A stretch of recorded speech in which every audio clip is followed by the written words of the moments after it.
Hi అండి, అందరికీ నమస్తే. వెల్కమ్ టు మై ఛానల్ మనపల్లె రుచి. ఈరోజు మన వీడియోలో ఎంతో టేస్టీగా ఉండే బోండాలని ఒకసారి ఇలా ట్రై చేయండి. టేస్ట్ చాలా బాగుంటుంది. ముందుగా ఒక గిన్నెలో 2 కప్పుల వరకు బియ్యం పిండిని తీసుకోవాలి.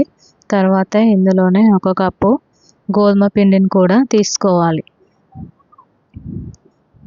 తర్వాత మనం ఇందులో 1 కప్పు వరకు పుల్లటి పెరుగును తీసి వేసుకోవాలి. తర్వాత రుచికి సరిపడా ఉప్పు వేసి పిండిని బాగా కలుపుకోవాలి. ఇందులోనే కొద్దిగా వంట సోడాను కూడా వేసుకోవాలి.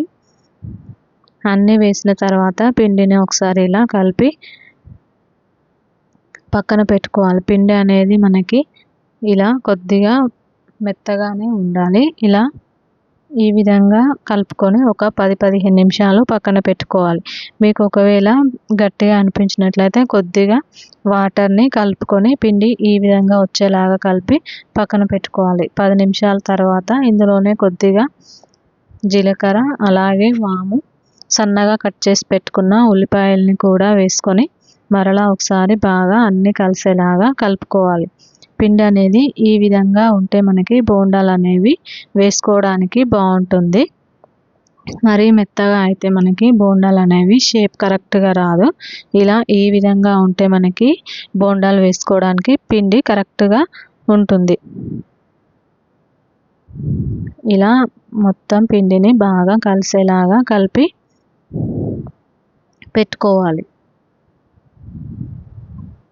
మనం ఈ బోండాలని బియ్యం పిండితో చేసినా కూడా టేస్ట్ అనేవి చాలా బాగా వస్తాయి. మీరు కూడా ఒకసారి ఇలా ట్రై చేయండి. టేస్ట్ ఎంతో బాగుంటుంది. మీకు కూడా తప్పకుండా నచ్చుతుంది. ఇలా కలిపి పక్కన పెట్టిన తర్వాత స్టవ్ పైన కడాయి పెట్టుకొని డీప్ ఫ్రైకి సరిపడా ఆయిల్ని పోసుకోవాలి. ఆయిల్ అనేది బాగా వేడవ్వనివ్వాలి. మనకి ఆయిల్ బాగా వేడైతేనే ఈ బోండాలు అనేవి బాగా ఫ్రై అవుతాయి.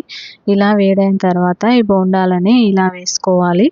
మీకు కనుక ఒకవేళ బొటన వేలు, చూపుడు వేలు ఇలా ఒత్తి పెట్టుకొని అందులో మధ్యలో నుంచి వేయించినట్లయితే అలా వేసుకోవచ్చు. లేదంటే ఇలా వేసుకోవచ్చు. ఇలా వేయడం వల్ల బోండాలకు అనేవి పైన కొద్దిగా తోకల్లాగా వస్తాయి. అలా వేస్తే మీకు బోండాలు అనేవి సాఫ్ట్గా కరెక్ట్గా గుండ్రంగా వస్తాయి. మీకు ఎలా వస్తే అలా వేసుకోండి. వేసిన తర్వాత ఇలా మంటని మీడియం ఫ్లేమ్లో పెట్టుకొని మంచి కలర్ వచ్చేంత వరకు 2 వైపులా తిప్పుకుంటూ ఫ్రై చేసుకోండి. బోండాలు అనేవి రెడీ అయిపోతాయి.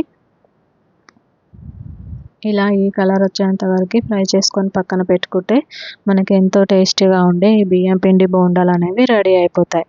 మీరు ఇలా కూడా ట్రై చేసుకోవచ్చు. ఇలా రాకపోతే ముందుగా వీడియోలో చూపించిన విధంగా ట్రై చేసుకుంటే సరిపోతుంది. మీకు కనుక ఈ వీడియోని నచ్చినట్లయితే లైక్ చేయండి, షేర్ చేయండి, కామెంట్ చేయండి. మరిన్ని మంచి వీడియోస్ కోసం మా ఛానల్ మనపల్లె రుచిని సబ్స్క్రైబ్ చేసుకోండి.